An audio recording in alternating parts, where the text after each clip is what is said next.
It's that time of year again when everyone asks, what do I get my dad, husband, boyfriend, father, brother, basically any guy in my life for the holidays? Come on, you know we got the perfect gift. That's right, our favorite pants, the perfect jean, are back to take the guesswork out of holiday gift shopping for the guy in your life. Oh, and not only do they have the most comfortable pants and shorts that won't crush a guy's jingle bells, now they've also got the perfect tee. That's right, they've created a t-shirt that takes the same stretch and quality used for their jeans, so a guy can now dress perfect from head to, well, ankle, because they don't make shoes. Mira, I've got the jeans, the shorts, the shirts. La verdad que it's probably the most comfortable outfit I've ever worn. And you know we like to give our listeners a little something something, so use code PERO20 at theperfectjean.nyc to save 20% off your order. That's right, PERO20 gets you 20% off the jeans, the shorts, the shirts, todo! So this holiday, your khakis and get the perfect gift from the perfect jean. And don't forget to use the code PERO20 for 20% off your order. Hey people, this is DJ. And this is Ish. And this is Season Season 4 of Pero Let Me Tell You.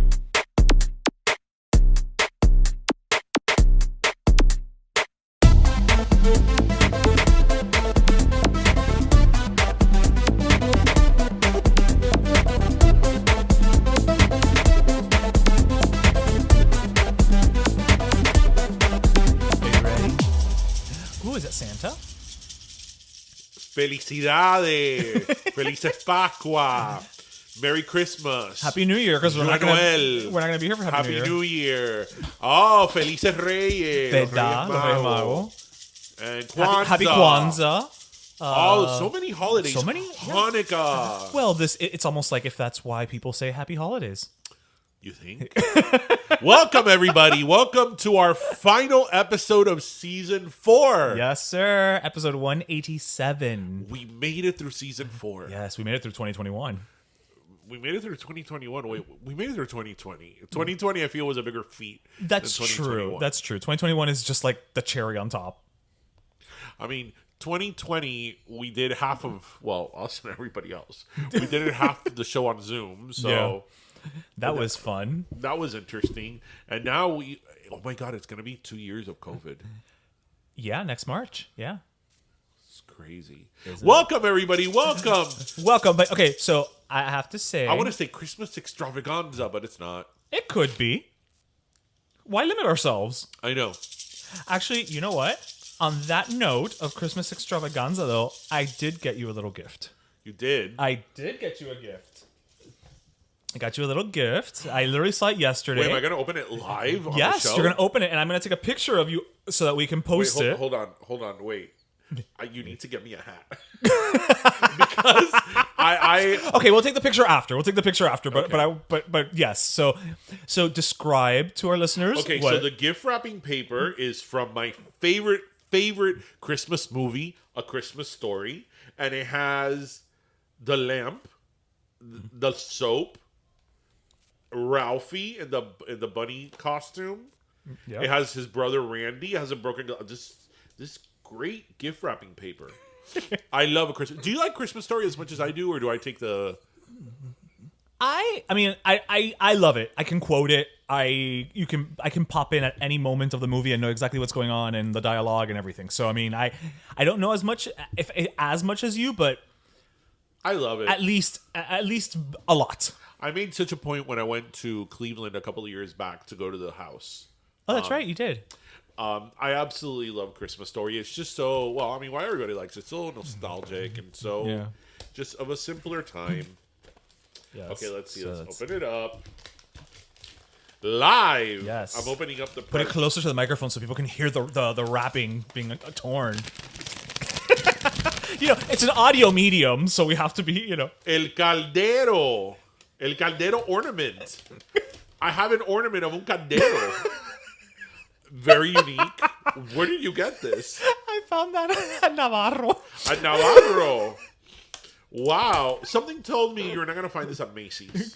At the No. Christmas department. It's a caldero ornament. Oh my gosh. The minute I saw it, I was like, yeah, I have to get this for Darian and just give it to you on the Gracias show. por el caldero. El caldero. I love it. I'll put it up in our Christmas tree this year. Did you get a caldero? I did not. I just got the one for you. Oh. I love it. This is so Martha of Miami. It is, but it's not. It is, but it's not. I love it. Un caldero on the Christmas tree. The minute I saw it, I was like, okay, I need to buy it. And I started looking to see if maybe they had like una olla de presión. Merry Christmas. My own caldero for the Christmas tree. What I've always wanted. Yes. So, I figured it's on brand. Yes. So, did you see my Christmas tree? I did see your Christmas tree. It's smaller than usual. I was gonna say, yeah, it's not your traditional. So I know it's a bit of an off year for you in general in terms of holidays. You're celebrating because I really debated if I was going to celebrate, like put up a Christmas tree at all this year because, obviously my grandmother passed and all that. And, I really haven't been in the mood. Right. But, when there's children involved, it's a little bit different. The season. So I probably was going to get a smaller tree just because. But I sort of ended getting a smaller tree because I couldn't find larger trees. Really? No. So this is like... Are they also in the shipping containers? They're this is not something new. Like that's true. There's been Christmas tree shortages for like we've been talking about this a couple Christmases now. Yeah, Christmas episodes of the past. Of the past, yes, and probably in the present and the future as well. We're like the Christmas Carol. I mean, I remember. See, the thing is, listeners, I like a 10-foot tree. Like I've always, and you have the space for it, right? I'm with Christmas trees. I'm go big or go home. Like I want the 10-foot Christmas tree. I have my house is 2 floors, so I have the space for it. So I have like 14-foot ceilings or whatever, 12-foot ceilings. But I like big Christmas trees. But this year, we went to 4 places. And nobody had it. Nobody had a like large Christmas. Okay, well, let me rephrase that.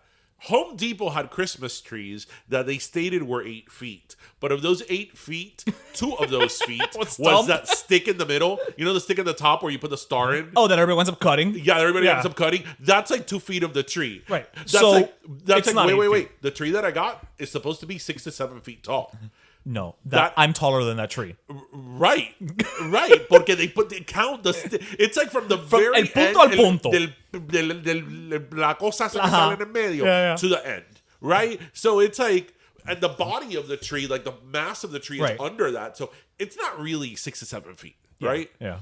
That's a 6 to 7 feet tree. No, it's not. And to me, it's like, again, it's a nice tree. To mortal people, it's like fine, the size, but to me, it's like too small. But it's fine. It serves its purpose, and it's nicely decorated.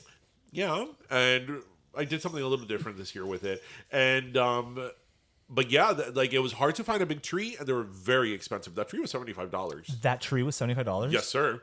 Would have been cheaper to grow your own damn Bruce in the to believe that when I lived in Michigan, like I didn't live far from a Christmas tree farm, and it was like millions of Christmas trees so that I could see. Oh, would you be able to like bring your own axe? Yeah.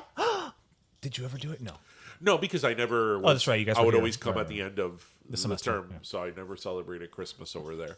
So yeah, so this year is, I guess, Tristan's first year not believing in Santa. Oh, I still believe in Santa, and I didn't fight it. You didn't fight it? No, he's gonna be 8 on Christmas. So I was like, and you know how he is. He's very like. Truth be told, I've told you this. Yeah, before. you said this on the show. Yeah, I never really fully believed in Santa Claus. I really didn't. I'm sure I did. I'm bold that way. I didn't. I was always very like. I told you, analytical. I'm like, the year that my parents put on a whole show and my uncle dressed up as Santa. Oh, my parents never did all that. They did the whole thing. I was like, it was my uncle Marito. I'm like, it's on video. I'm like, ¿Dónde está Marito? Like, why is Marito here? Why is his wife, his children here? And how old were you, more or less? I was 7. So you were his age. Yeah. I was like, why isn't he here? But even before that, I was like... Right, but that's the age where, like, it starts to become more... Either you're going to be able to squeeze 2 more years out of it or not. I never fully believed it. Mm-hmm. Like, I was always very skeptical. Very skeptical. And, you know, I just think that, like, when kids tell you, look, I know it's not true, you just got to be like, okay. Because then you'll be like my aunt, who, like, I think my cousin, who shall remain nameless, but everybody knows he is, I think he was like 14 and he still believed in Santa Claus. And my aunt was like, ay, no le roben la ilusión. And I'm like, no le roben la ilusión. That kid says in school that he believes in Santa Claus and he's going to get beat up. Yeah, they're not gonna they're gonna rob his lunch money is what they're gonna do. There's going to be no illusion to that. I don't know. I still believe in Santa. I think it's Your nice. nephew still believe in Santa? I think the youngest, maybe. The two oldest, no. No. I mean, Omi's 13. Well, yeah, right. So, yeah. Omi's 13 and Aiden is 11, going on 12 in February. Right. So, like...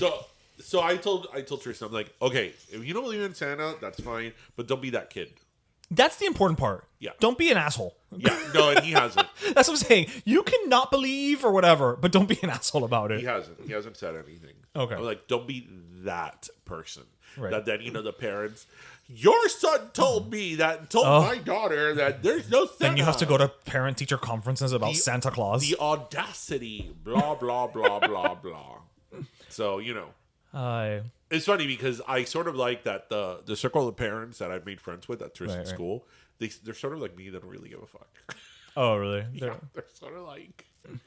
They know what to take seriously and what not. Yeah, like we were at a carnival last week at his school, and one of the little girls that she's been in Tristan's class and she was in preschool, she was like running around, and like I think at one point she lost the bow in her head and she was all sweaty, and some other mother was like, oh, but aren't you gonna get her sweater? She's like, I don't care. It was $10 at Target. If it rips, it rips. Like, who cares? Like, I'm not gonna stop her. Why? So like she could come here and start complaining. I know, I've had a long day at work. That is also why, ladies and gentlemen, you should never buy kids expensive clothing. Because total. Yeah. Number one, they're gonna grow out of it very quick, and number two, they don't give a shit. But I sort of loved her, like, whatever, passe attitude about it, you know, like. Total. What? She's gonna get all worried about it now, and no. Yeah. So it's like whatever. So. Santa. I believe in Santa. I do. Ay, ahora come turrón. Yes. Yes. And you know what? I want to try the one that is like Rice Krispies. Which one's that one? Well, you know, when we were filming at Serrano's where I was dumping them all in the cart, there was one that said it was like it looks like a Nestle's Crunch almost. Right. So I totally want to try that one, and I want to try one that's of arroz con leche. Oh. Well, you know which one I always go for. El alicate. No, wait, the alicate, chocolate. wait, alicate's It's chocolate con almendra. Oh, that's so good. Anything chocolate. Yeah. I mean, you know, just back it up. It's because turrón is so Spanish. Well, yeah. I mean, again, when we were at Sedano's, we were filming con la señora. She was from Spain. Yeah. And she was like, este turrón es el mejor y este turrón es el baratucho. Yeah. And we were like, well, you know, you're from Spain. So if anybody's going to know about turrón we're going to defer to you. Turrón authority. Yeah, the turrón authority, yes. But, you know, who else knows about things? Who? The Library of Congress. Yeah, I know where you're going. That they inducted Selena. They inducted Selena into the Library of Congress. Yes. Okay, actually, you know what's so funny? You had that on your list, I had that on my list. It was an interesting list. It was Selena. It was I think I saw this movie by John Waters. I can't remember right now. Return of the Jedi. I took a picture of it because when I see things, I took a screenshot. I took a screenshot. Yeah, exactly. So did I. Pink Flamingos, I think, was also Return of the Jedi, Lord of the Rings. Return of the Jedi had not been in the Library of Congress. In all fairness, it was the third one. They're probably going in order. I feel that the first three need to be in there. Well, now they are.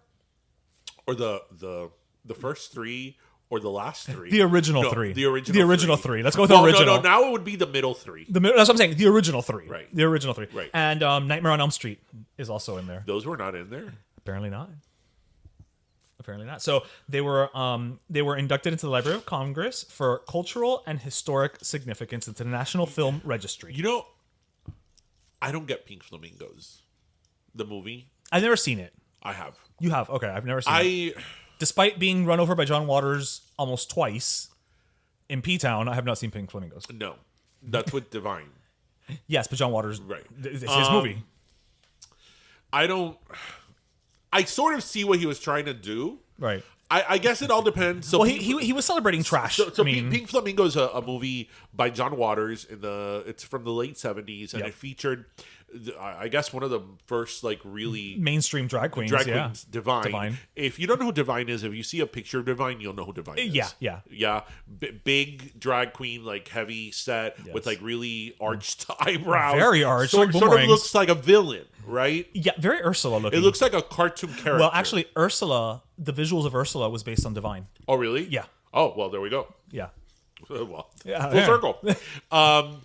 If you see it from like an artistic point of view, you kind of see what he was trying to do. Right. Because you're not one time Divine needs. Dog shit, yeah. Yes. Yeah. But I just think it's... And it is actual dog shit, ladies and gentlemen. I just think it's not an easy movie to watch. Not because it's gross or anything. It's just not... It's not easy. It's just very vulgar. And it's very just not in your face. Easy watch. Yeah. It's very rough. Yeah.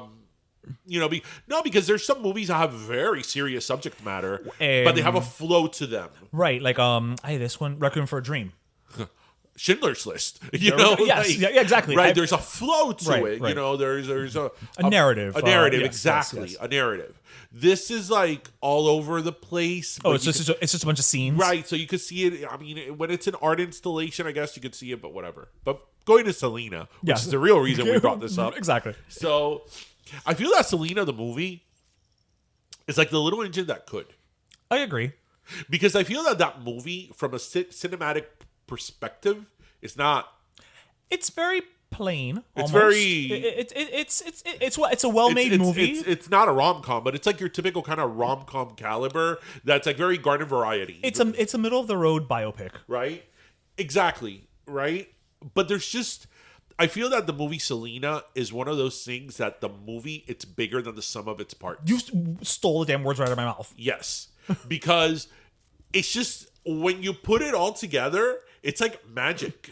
It really is. It is. And like, when I watch Selena, I know I'm not watching, like an Academy Award winning top Sophie's Choice movie, of all time. Right. And Jennifer Lopez is not Meryl Streep, and it's not a diss of Jennifer it's Lopez. Just everybody's got their lane. Right? But there's just something so satisfying about that movie, although it's horrifically tragic. Right.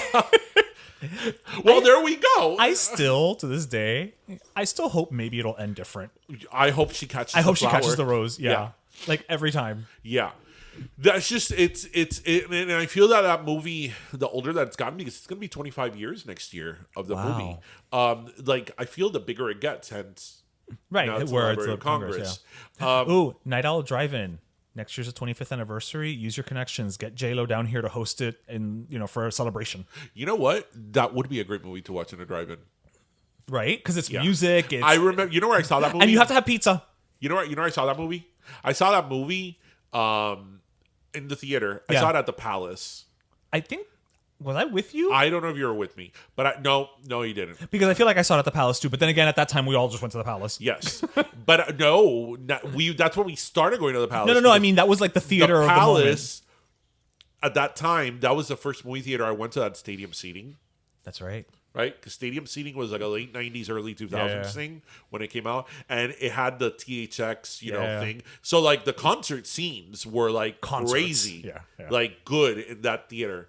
I love that movie. I love it. I actually love the part where the movie, in the plot, it comes back to current time when she's singing Si Una Vez. Oh, okay. Because that's when the narrative... It kind of brings us to modern, quote-unquote, because times. the movie starts with her in the Astrodome, and then it says her story. Right. And then it brings us leads back up to the Astrodome. Right. I love that part because, like, it's so good. The Astrodome is so good. It's so good. Like, the Astrodome scenes are so good that, like, I'm so sorry with what I'm going to say. I actually like watching the Astrodome footage of the concert of the film. Of the movie? More than the real one. Because it's better shot, obviously. Right. Yeah. But yes, Jennifer Lopez, for whatever people say about her acting and all that, she did a great job. I mean, she really personified Selena. Yeah. Well, listen, there's a reason we're still talking about her. Yeah. Like, clearly that movie's the one that made her a star. And I think that when you do a role like that of somebody who's current, like she did of Selena, because she had only been dead how many years? But not even 2. Right, so it was very current. Somebody current, somebody current. Yeah. That can be hard to do because Selena was like a regular kind of person. That was one of the reasons she was so loved. Yeah. So how do you act like a regular, like somebody else, but that is like, but also make that it factor shine through. Right. It's hard. It's a challenge. And I think she did a good job. It's because she's Jenny from the block. Yeah. What is it? What do they say? Que bustie Bustie ni busti caca. Yeah. It's a bra. It's a bra. It's a bra. For some reason, I like the scene where she goes like bungee jumping. Like, I wonder if she did that for real. I'm gonna say no, only because if you notice, all of the shots of her actually. No, not Jennifer Lopez. Oh, Selena. really okay. I'm like, I don't think they would have allowed her to do it for insurance purposes. Yeah. Selena probably did. Yeah. She's probably worried about breaking her nails, but Yeah. No. I think it's so tragic, but in the movie, it's funny when this lady that plays Selena, Yolanda Saldiva, I didn't want to do that to my best friend. I'm like, oh, cry me a river, Yolanda Saldivar. She's up for parole soon. Let's have her on the show. No. Maybe she'll tell us where the box is. The box. People, if you've heard us talk about Yolanda Saldiva, the lady who killed Selena, and the box, we've kind of made reference to it a few times here and there. So not too long after she was convicted and went to jail for Selena's murder, I think this was like maybe around 2000, the time of the movie. I think it was a little after. It was probably like 2000, 2001. Remember Behind the Music on VH1? Yes, which is back now, by the way. Oh, it is? Not on VH1. It's on Paramount Plus. Why would it be on VH1? Actually, that's something I want to mention in a minute. VH1 did the Behind the Music with Yolanda Saldivar, and they actually interviewed her from in jail. Yeah. And she kept talking about this box that had the truth. Now, I'm not sure how the box can have the truth about Selena's murder, but she was like, the box has the truth, and the box is put away. Yeah, the box will reveal everything. Only some doctor, I think from Mexico, knew where the box was. Only one person knows where the box is. Nobody knows where the box is. And less people know where this box is than the box from Hellraiser. Yeah. Or the box, televisión musical que tú controlas. Maybe that's what she meant, and all the clues were right there in front of the box, us. Right? They were in the box. The clues was in Unbreak My Heart. But you know what? Now that I think about it, the box never played Selena while she was alive. No, because I think it came out like right after, or like it gained traction like right after, because it always kind of existed, but it was not a real thing. Well, the box for us. Yeah. That's what I mean. Yeah. We used to watch it cuando Ricky Martin's Maria was around, and that was in '95. So right around the time she. Yeah. The box was around for only a few years, but man, was it impactful. The box was like, the music video equivalent of MySpace. Listeners, especially from South Florida, do you remember the box? Televisión musical que tú controlas. Oh, no, I'm thinking of the Spice Girls. That's exactly what I was thinking of too. So speaking of Selena and Latino movies, so there was a new West Side Story that was just with released. Rita Moreno again.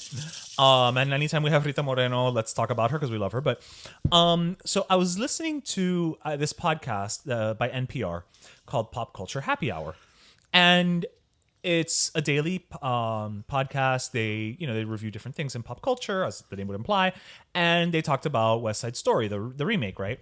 By the way, if anybody wants to really relax, take an Epsom bath salt, Epsom salt bath. I just took one before recording this. Lavender. It was a lavender Epsom. Oh, that sounds lovely. With warm water, and I'm sort of like. That sounds like something like Cleopatra was done. I'm so relaxed that I'm sort of falling asleep. Okay, well, don't fall asleep. I record our Christmas extravaganza. Don't fall asleep. This is our last episode. You can't fall asleep. So they were reviewing, West Side Story, the remake, and the bulk of, I think it was like 4 people reviewing it. 2 or maybe 3 of them were Latinx, Hispanic, whatever. And I've always said that if you want to hear people who enjoyed something but feel kind of guilty for enjoying something, listen to a review by NPR. Because NPR reviews will always be like, this movie was fantastic. Although, they really could have done this. That's interesting you say that, because I love NPR, but I never really listen to NPR reviews. They're very like, they almost like they feel bad for liking something, and then they have to like find the fault, right? Right. Did they make a big deal over the fact that this movie was directed by Steven Spielberg? Not really. But one thing that they kept coming back to, and this really bothered me. So they kept talking about the girl who played Maria, and I can't remember her name right now, so apologies. She is half Latina, so I believe she's half Colombian. So she is Latina. I mean, you know, it's in her blood. It's there. Colombia is in Latin America. It is Latin America. It's South America. It's there. They speak Spanish.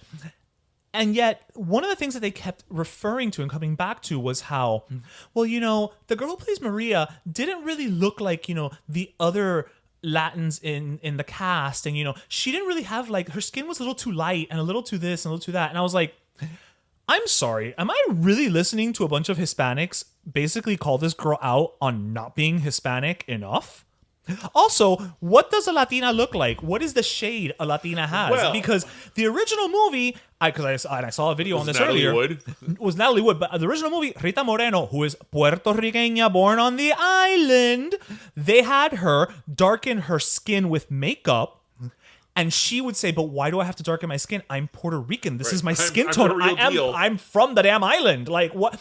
I'm Puerto Rican, born and raised, and this is a Puerto Rican story. It's a Puerto Rican story. I'm Puerto Rican. I know what. And so to hear these Latinas or these people, you know, say things of that nature. And again, I'm not quoting. I'm paraphrasing, but say things of that nature. It pissed me the fuck off. Well, it's sort of contradictory to what a lot of people say because it's that bullshit of like, oh, you don't look Latino enough, and now you're gonna join the chorus. Right, but there's also, you know, an argument that I've heard in the last few years, especially more among people that identify as Latinx, you know, our term that we love so much, that identify as Latinx, you know, that usually are younger people that are Gen Z or X or whatever, say that just because they don't speak Spanish, because a lot of them don't speak Spanish. Right, well, they're like third generation. Right, they're third generation, which is true.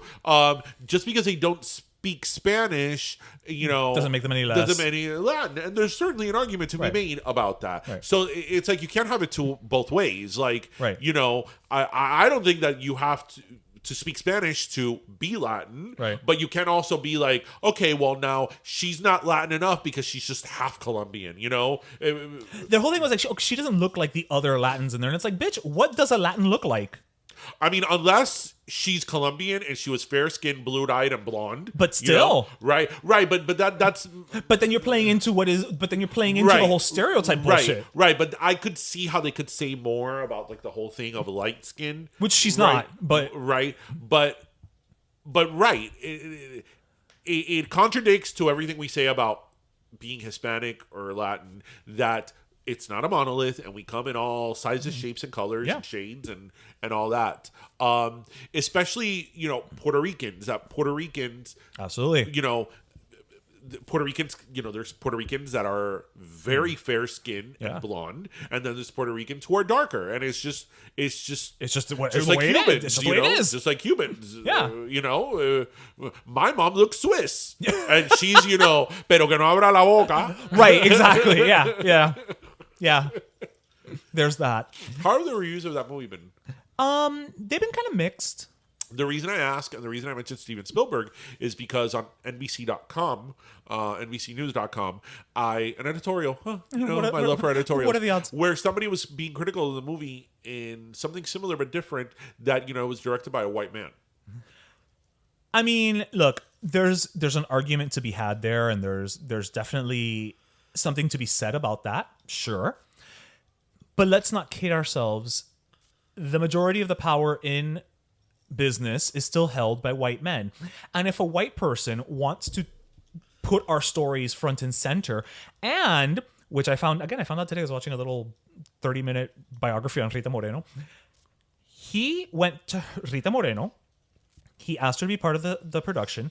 He asked her to be an executive producer.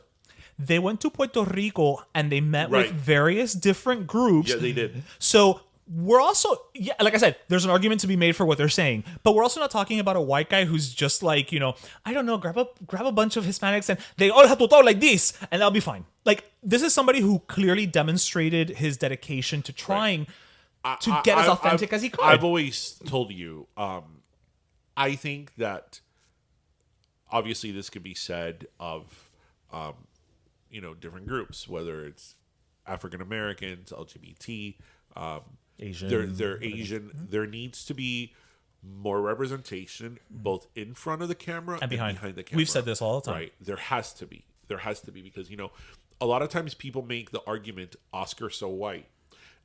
And yes, that is a very valid argument. But I always think, and it's funny because one time on The View, Whoopi Goldberg went on a tirade about this. It's not Rita Moreno's fellow EGOT. It's not so much that movies in that conversation that Whoopi Goldberg was in. It's not so much that black movies aren't being made by black filmmakers with black actors are not being nominated. It's just that they're not being made. Tyler Perry can't run the whole like we say, Lin-Manuel Miranda and Gloria Calderón Kelly can't do everything Latino. That there needs to be more representation. So that is certainly true, and obviously something we support 100%. There has to be more representation in front of the camera and authentic stories, real stories.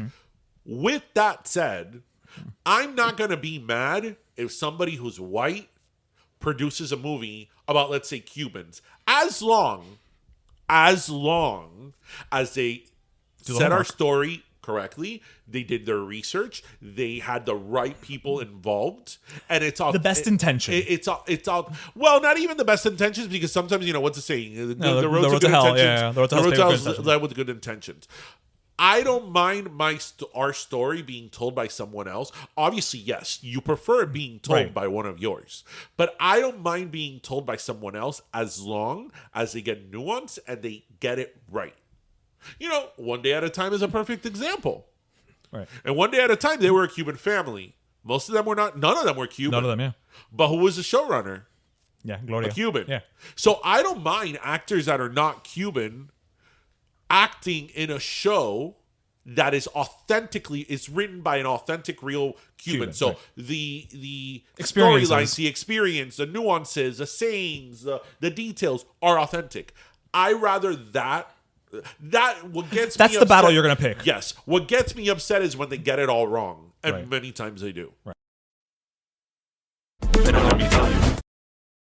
Oye, the holidays are here, and you know what that means. Déjame ver. Turkey, cranberry sauce, sweet potatoes, ham. No. More like lechon, yuca, buñuelos, and tamales. Bueno. Then it's a good thing that Sedano's Supermarket has all these delicious food items and more, including turrón and beverages, como la sidra. Is it even a party if you don't have sidra pa un brindis? I don't think so. No. And the best part is that you can order a fully cooked holiday meal from Sedano's, o sea, a meal con todos los hierros. And none of the dolor de cabeza. Así mismo. So head over to sedanos.com to find the Sedano Supermarket near you and their weekly specials. So visit today. After all, Sedano's has the flavors and savings you love.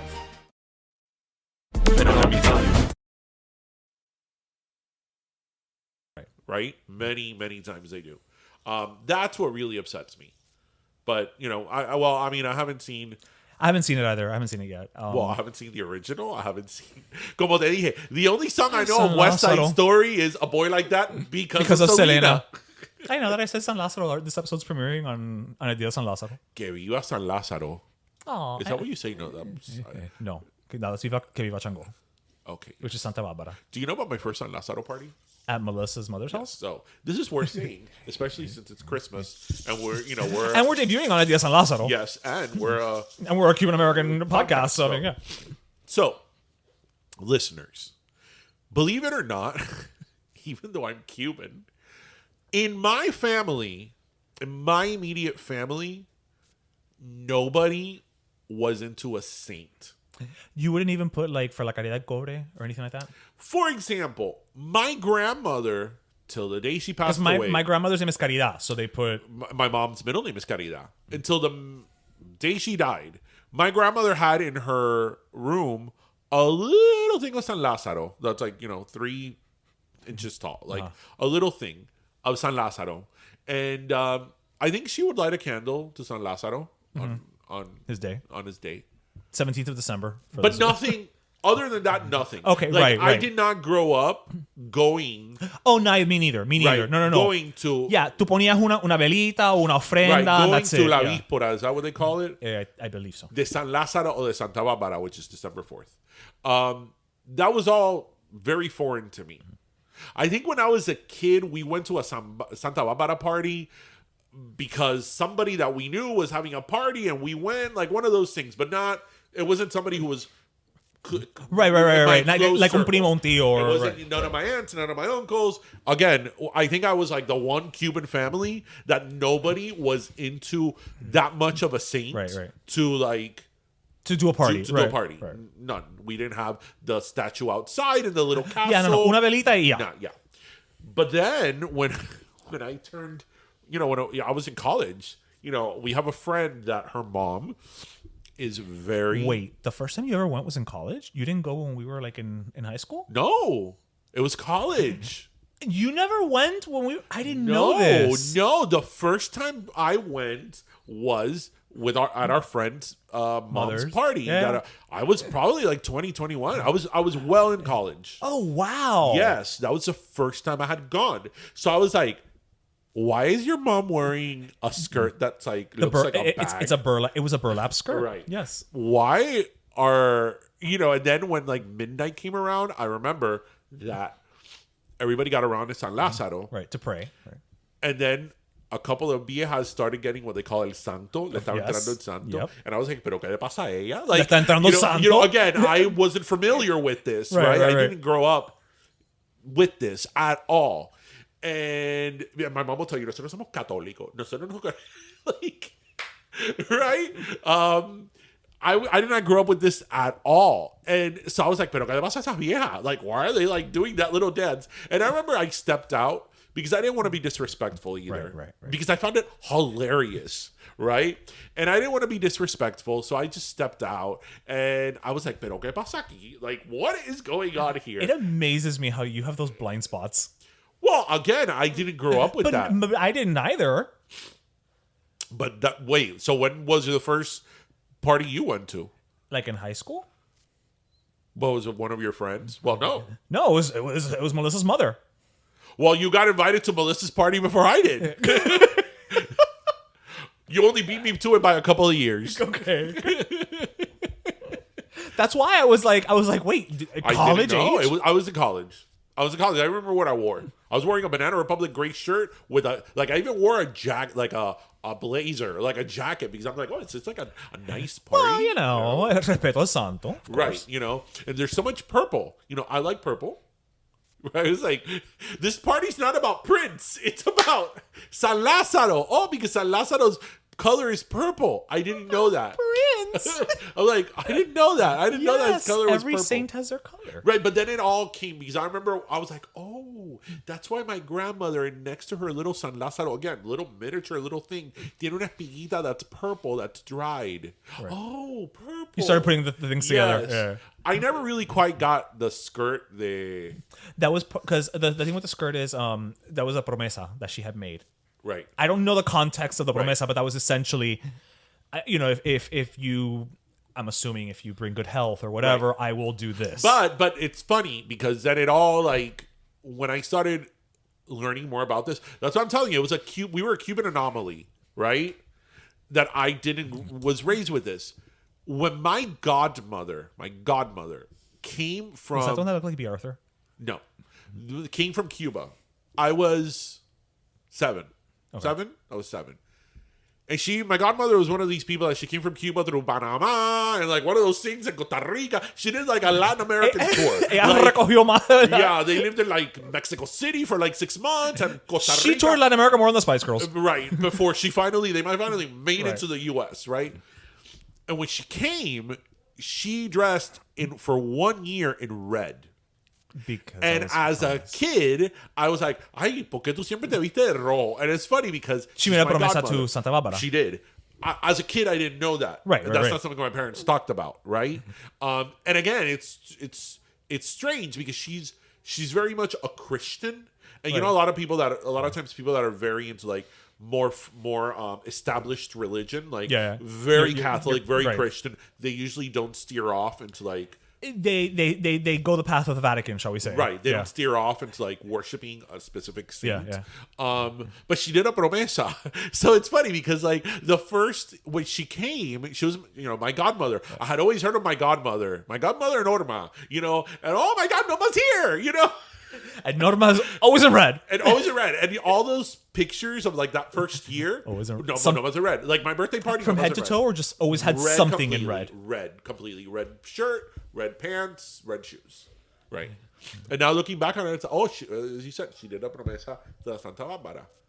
So, yeah, it's very interesting. It's interesting how it really, that obviously has its roots in... So happy Santa Barbara Day. San Lazaro and Santa Lazaro Barbara. Day.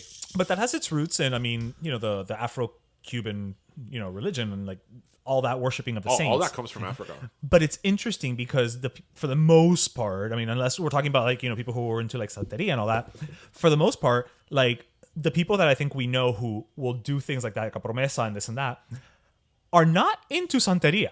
No. So it's interesting how they thread that line. Well, but what I mean? Because that's very it's very Cuban. It's very Caribbean. Very Caribbean. But that's what I'm saying. That's what fascinates me. Because Puerto Ricans, I think, are similar. It's very Caribbean that it's you've adopted. These are countries and nationalities that, due to the Spanish Inquisition, Catholicism specifically was brought into these countries, into these lands, and it was sort of forced on you. Sort of forced on you. I'm putting it lightly. It's our Christmas episode. Okay, it's our Christmas episode. Okay. They were strongly encouraged. They were voluntold. Yeah. I don't want to talk about like crusade and burning. Okay, all right, fair enough. Episode, It's right? Christmas. Okay, fair enough. So these people were advised to be Catholics, specifically. If not, there were penalties. There were some penalties. And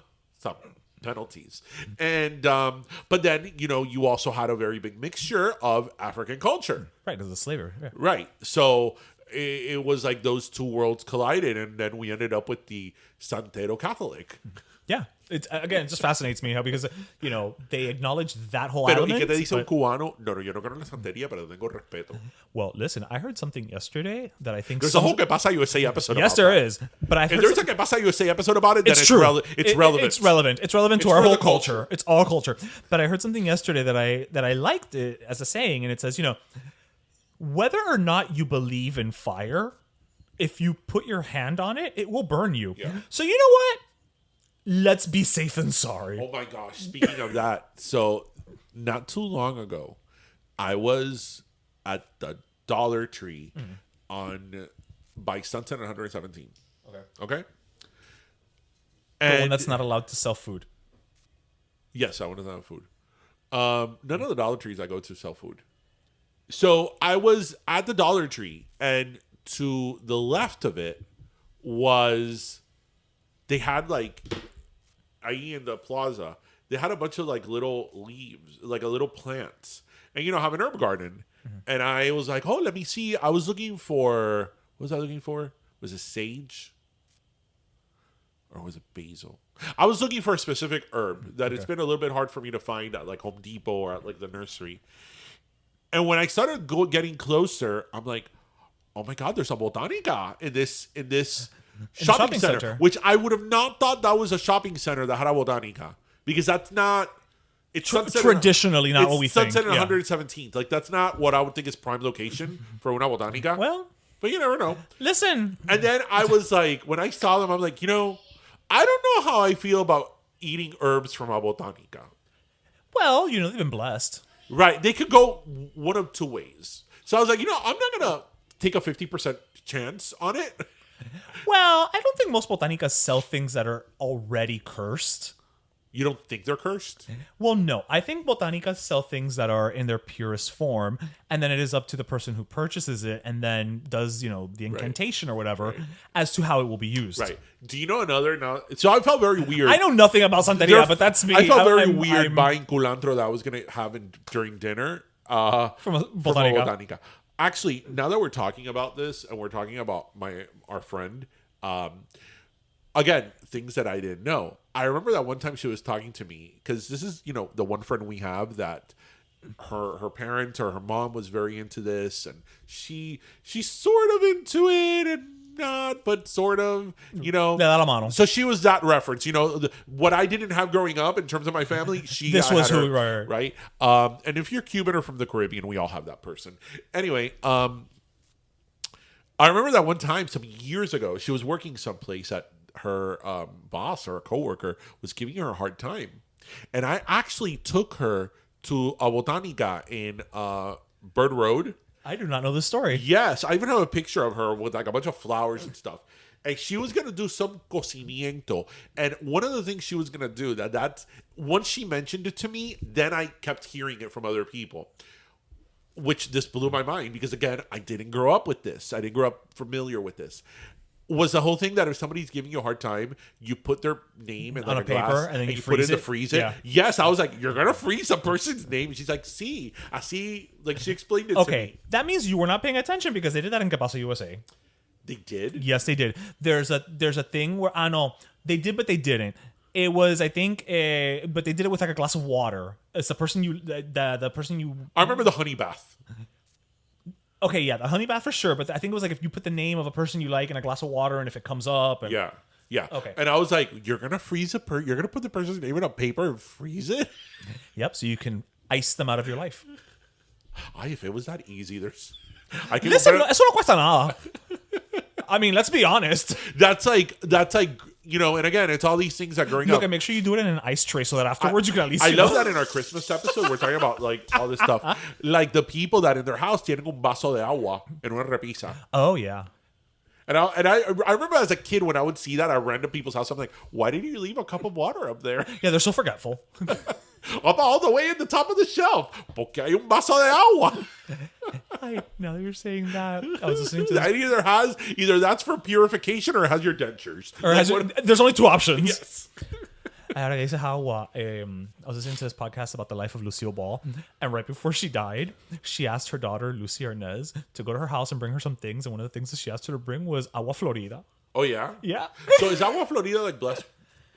Apparently, it's blessing water. I mean, it's really Because it's like una colonia. I buy my holy water a la mitad de caridad. I think that's where any. Well, agua florida is really just like una colonia. I think any good Cuban that is from Miami, that is where you get your holy water. Your holy water, la mitad de caridad. Oh, well. I've never gotten holy water. Like I can't say I've ever gone to get holy water. Yeah, I have. No, I haven't. No, I'm saying I've never. It's not something that's dawned on me to do. Yeah, Wow, these are deep conversations we're having in our Christmas episode. All right, so as we move toward the end of the episode, I mean, we're not ending it yet necessarily, but we are shifting closer to the end than the start. 2021 is coming to an end. What is the one 2021 event, like world event, that you think you'll remember? World event? Well, I mean, let's pick like one or two. Just like this year. Because, and I'm saying world event because I know the one thing you'll definitely remember will be your grandmother. But well, I think that 2021 is still going to be the year of COVID. I personally will remember 2021. I mean, I've had a lot of challenges this year without having to get too deep into them. Both personal losses and just challenges. There have also been a lot of good things that have happened. But I think it's been a tough year in different ways.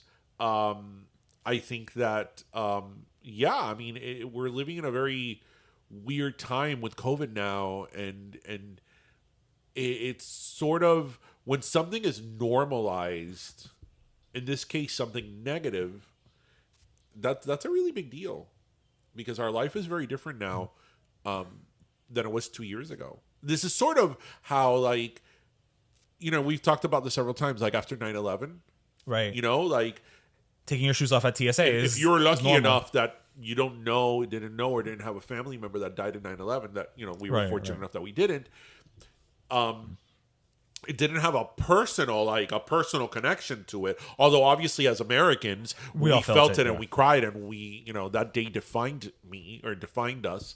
and I've said the story. That's why till this day in my office, I have a poster of the Twin Towers because I want to think about that every day. But 9/11 was something that like, whether it was indirectly or very subtly, changed our lives forever. Well, something I said, something silly as taking your shoes off to board a plane. Yeah. No, or something silly as like, if you're anywhere public now and you hear like a bang, people freak out. Yeah. They think terrorism.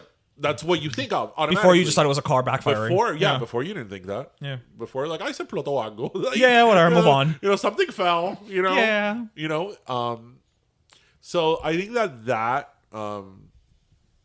was a big one. I think also, for me, it's not so much an event, but I think that maybe because, and again, something I've talked about on the show a lot, maybe because I also joined Twitter this year, I also really saw how vile social media is.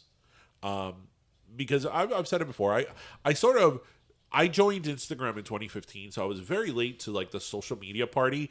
I was on MySpace when I was in law school in the early 2000s, from 2003 to 2006, and that's back when MySpace was the shit. Yeah. Not only was a shit, but that was, I think, like the innocence of social media, that you really went on social media to talk share to your pictures, talk to your friends, meet new people, see different pictures, see different things. It was really about seeing, discovery, and discovering and sharing. Right. Whereas that's not what social media nowadays. It's not about that. Right. And I think that was one of the things this year for me that I really like. I was like, wow, this is awful. Like, this shows the worst side of people. So I don't know. That was the answer you were looking for. I didn't have an answer I was looking for. I just wanted to, pick your brain about 2021. So, I mean, it's coming to an end, so. I got a Tesla. Well, look at that. Look, you became more eco-friendly. I became eco-friendly. I don't know about gas prices. When people are like, gas prices are very expensive, I'm like, I don't know. I haven't looked at a gas price in like since March. How do you feel about this guy being Time Person of the Year? Terrible. I didn't realize all the cons of Elon Musk. Because I don't think I had ever really given him much consideration. Okay, it's not even a fact that he has so many cons. It's that there's so many other people they could have given it to. Right. And I don't have a personal thing against Elon Musk, but I just think that, I don't think, what has Elon... I don't know what he did this year specifically. Not this year specifically. Obviously, yes, you can make an argument that he's a visionary and all this stuff. But if you're going to be a person of the year, you need to have done something that year. He is doing, but I think that, this year especially, because, actually, wait. Let me take that back. Okay. I do have an answer to that. Actually, I changed my answer. Okay. Of events that changed you. Okay. Yeah, the insurrection. I thought you were going to say that, but I was like, well, he didn't pick it, so we'll keep going. going. Yeah, the insurrection. That. Because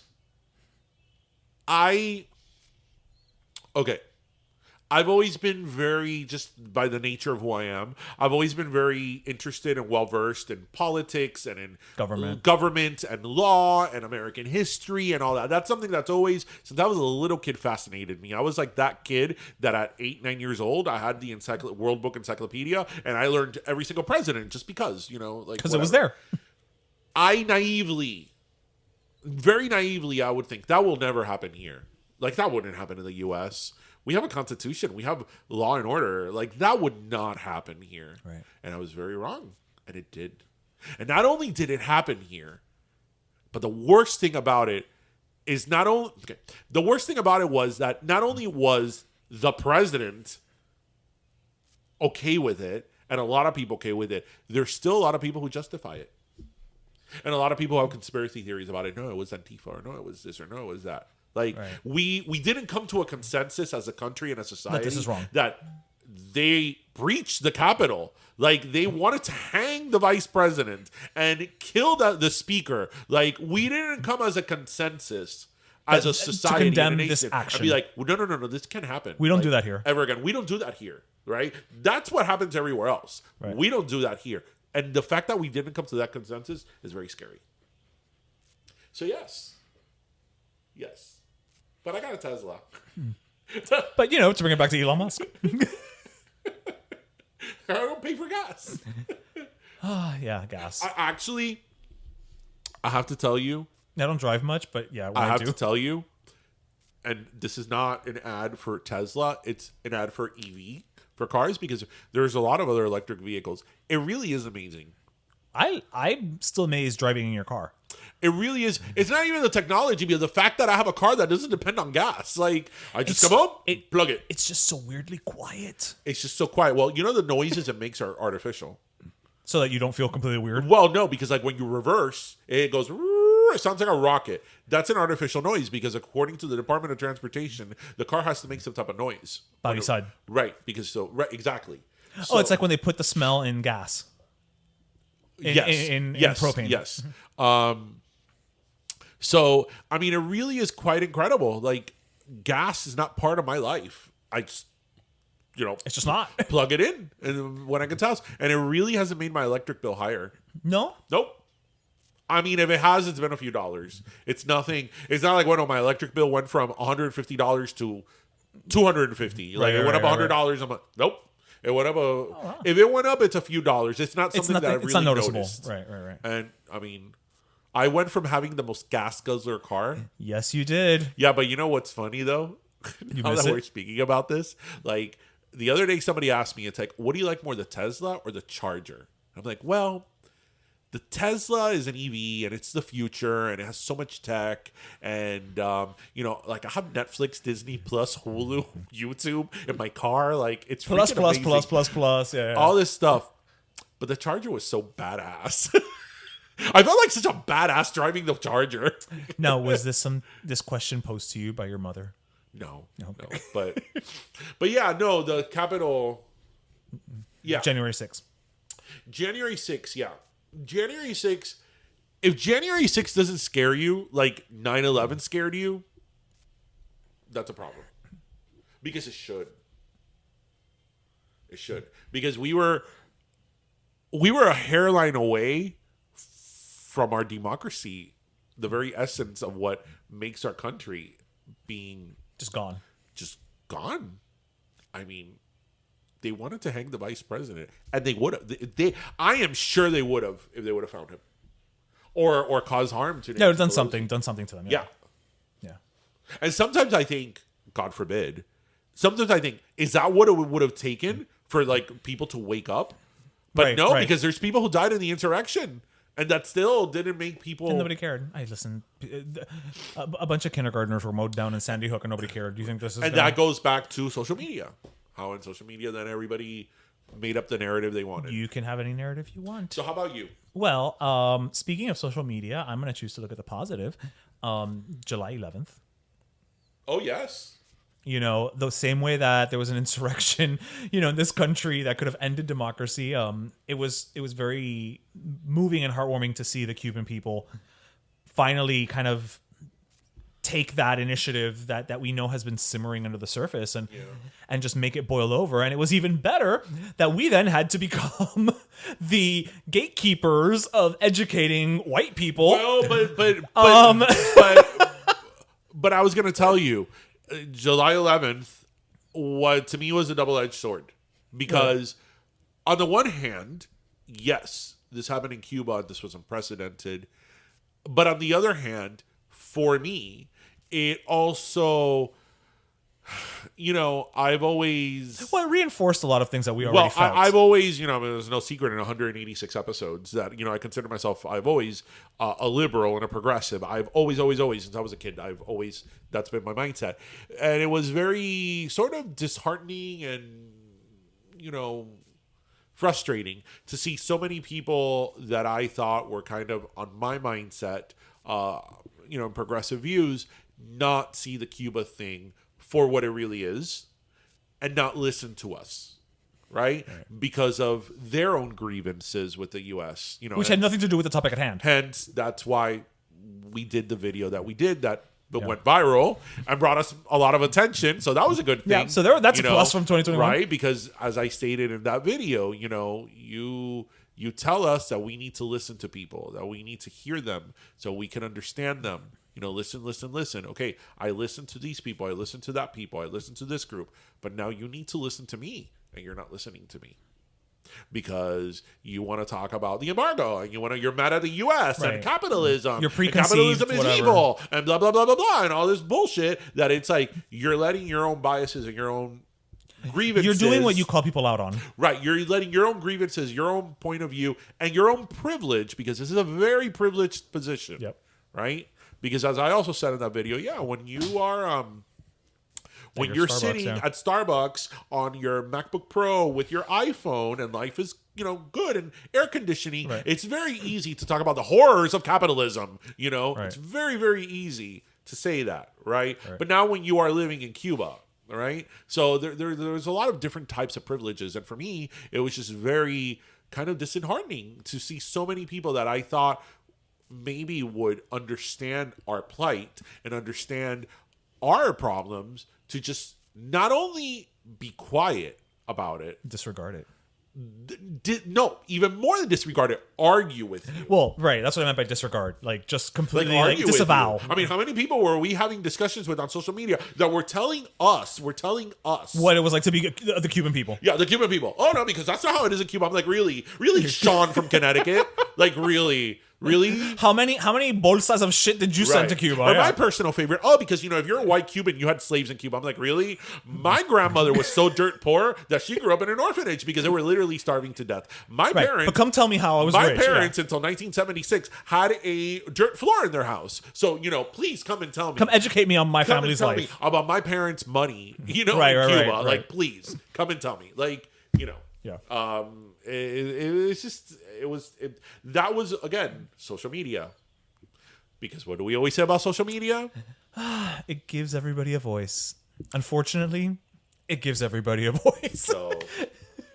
So what else in this yearly wrap up on our? I don't know. Like I'm thinking it's one of those things where like now that I'm on the red carpet. I hope on 2022 Culver's opens up a location in Miami. That's all I'm saying. Okay, I'm down for that. Oh, wait. 2022. 2021. Our Ping Pong Pollo.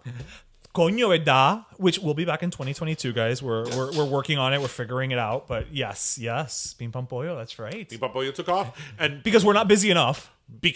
So we really hope Ping Pong Pollo takes Trivia off. night. We started. Trivia night. No, but Ping Pong Pollo, and for those of you listeners who've come out and had our chicken wings, thank you so much for the support. We had several pop-ups this year, and it was really kind of see and test the waters. Like, do people like this? Is this like a good idea? Test and learn. Are we totally crazy for trying this?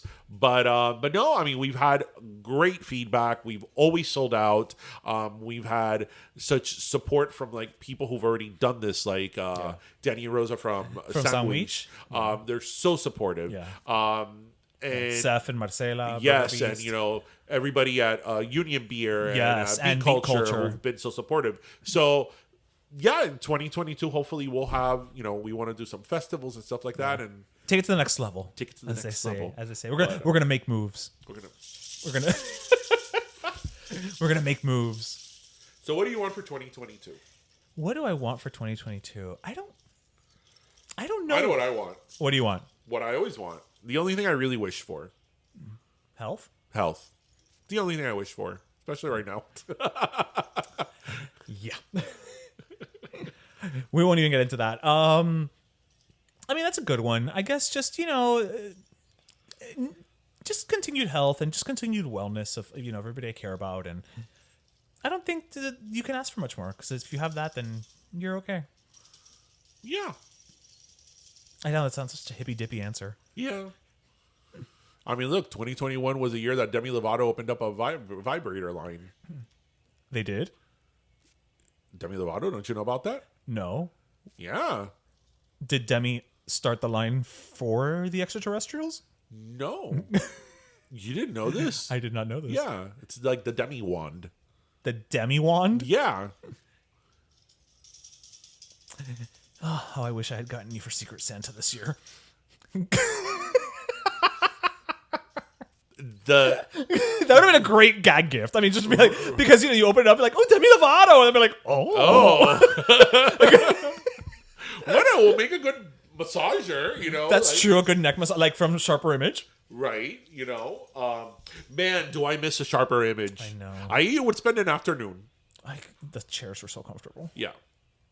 I mean, we have Brookstone, but It's not the it's funny because same. Brookstone has almost everything the Sharper Image it's has. not. But I don't know. It's the brown and the beige that kind of set me off. It's the lack of that waterfall feature thing. Yes, and the gray, and you thought you were walking into the future. Yes, even the though white you weren't. the white boxes.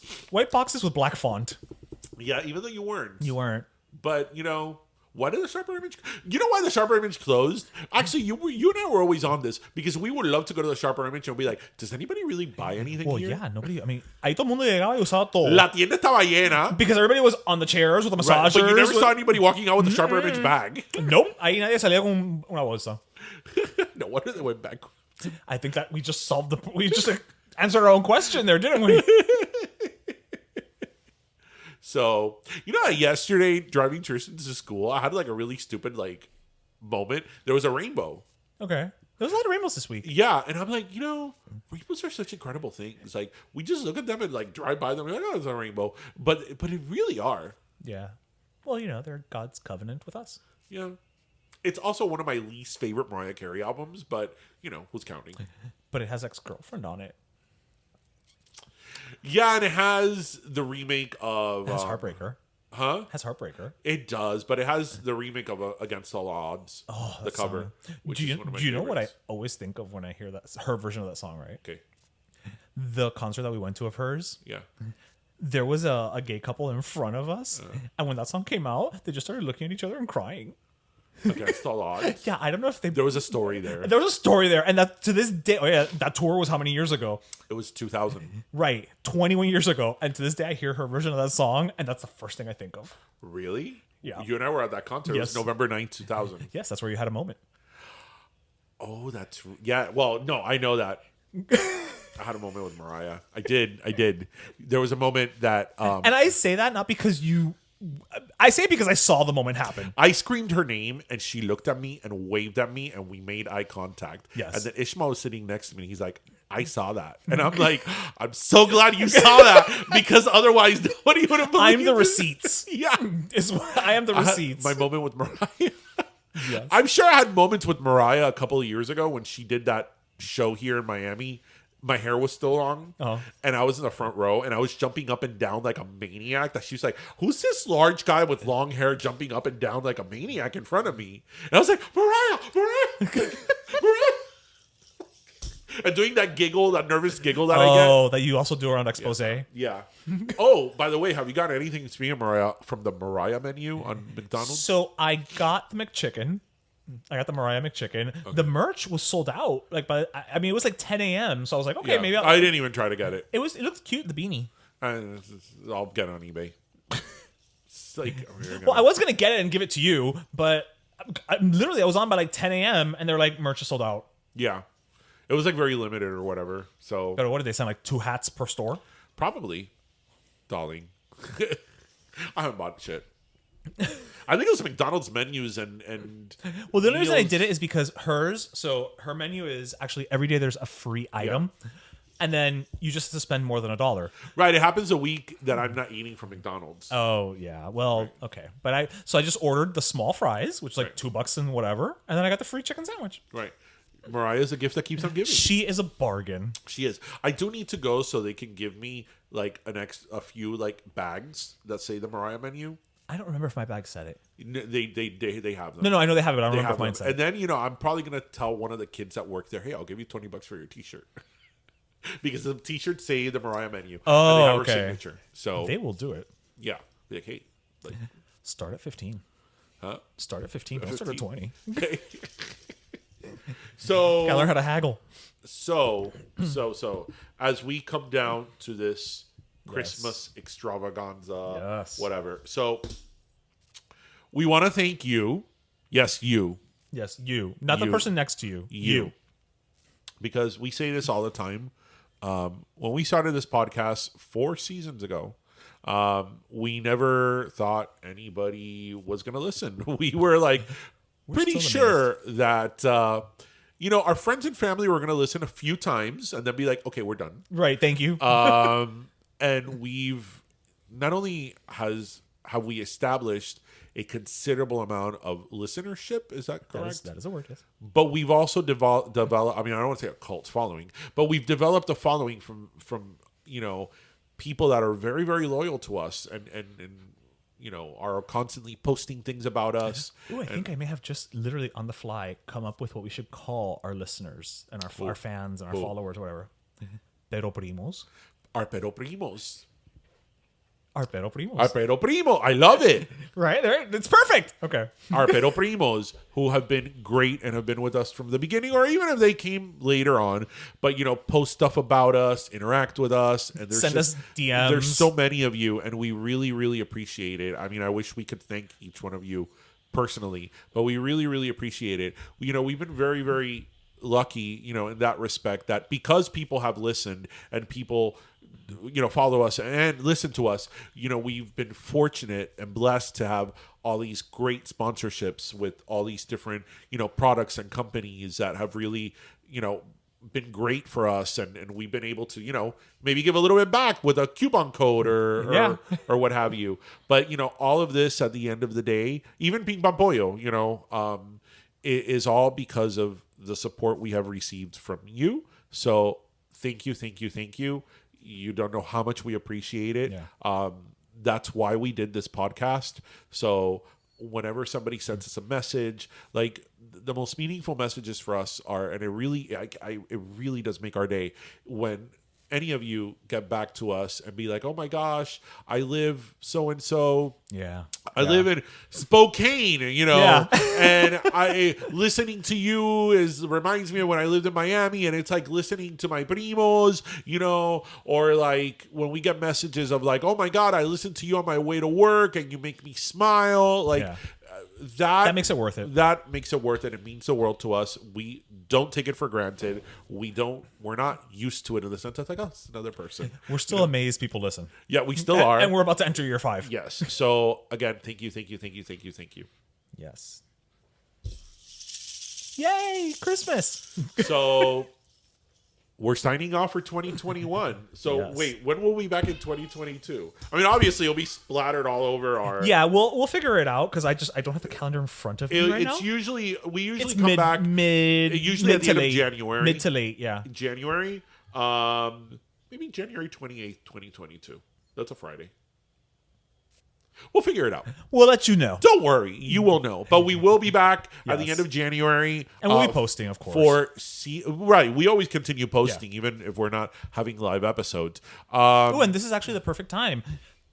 Share us with your family, your friends. You're at Nochebuena. Tell people about this great podcast. Yes. Have them get a Lechon Life t-shirt. Get a Lechon Life t-shirt. Have them listen to us. Leave us a review because that helps us, especially in Apple Podcast. If you leave a review, if you subscribe, it helps us get discovered by more people. Yep. So, we can grow the Pero Primo family. Right. So yes. So we will be back. Obviously, we'll still be posting on our Instagram, but we will be back for season 5 at the end of January 2022. And we've got a 200th episode coming up. Yes, we have a 200th episode, which we're gonna have a party, and there better not be another major coronavirus update because we're gonna get mad. You know what? We'll just have a bubble party. I know we're gonna have. You know what we're gonna have to do? Like one of these, Zoom parties. No. A bubble party. What's a bubble party? I'm just making it up right now. Are we drinking bubble tea? No, I'm making it up right now. Everybody will be in their own little bubble, like those like big, John Travolta, but those big things that those big vinyl balls that people run in. Everybody will be in one of those. That's gonna be humid. Oh, that's right. We do live on the equator. Yes. So we'll workshop this. We'll work. So everybody, thank you for listening. Yes. Merry Christmas. Feliz Navidad. Happy New Year. Mucha felicidad. Cosa bonita. Eat your 12 grapes. Eat your 12 grapes. Tiren el cubo de agua. Tiren el cubo de agua. And all the best for 2022. And thank you. Yes. Love you guys. Bye. Bye. Pero Let Me Tell You is co-hosted by Darian Borges and Ismaeliano, produced by Ismaeliano, and our theme, Pero Let Me Tell You Freestyle, is composed by Michael Angelo Lomlaplex, the official gay guy. And don't forget to subscribe and leave us a review on iTunes.